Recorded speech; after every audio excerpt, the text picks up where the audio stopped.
Пред малку го слушнавте муабетот на Милошовски од Брисел и прекрасните му идеи од студиото на А1 од Скопје. А еве што се случуваше во нашата ни волшебна државичка по бриселската средба.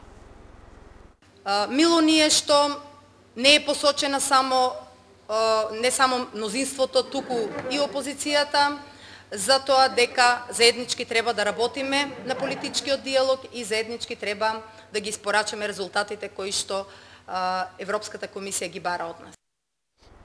Ама мамо, па не добив само јас кец, и Дарко имаше кец на тестот.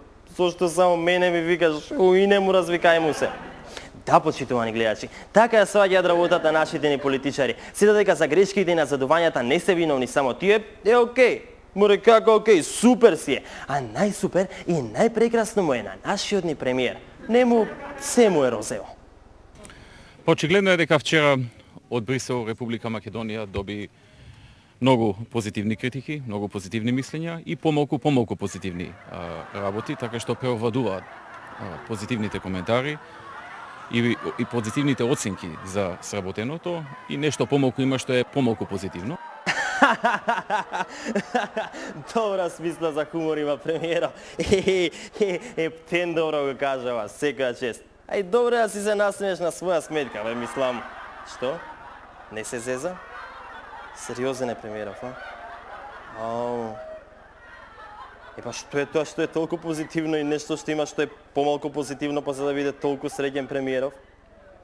Корупцијата, партизираноста на јавната администрација, притисоците врз судството, човековите права, неповолната бизнис клима и недостатокот од странски инвестиции се само дел од критиките кои Брисел ги упати на владата. Во споредба со ланската година, ситуацијата е влоша. Дури сега гледам на што се заснува позитивноста во изјавата на Груевски. Дури можам и да претпоставам која од областите каде припаѓа. Еве, корупцијата е сигурно дел од многуте позитивни критики.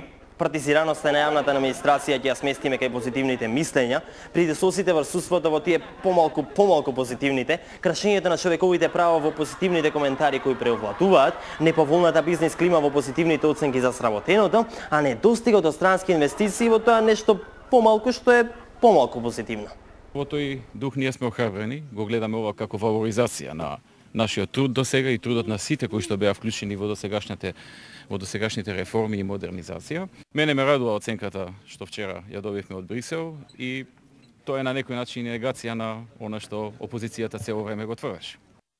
И мене ме радува и апсолутно се слагам со премиерот Груевски. После оволку позитивни критики јас едноставно останувам без зборови и немам што да додадам.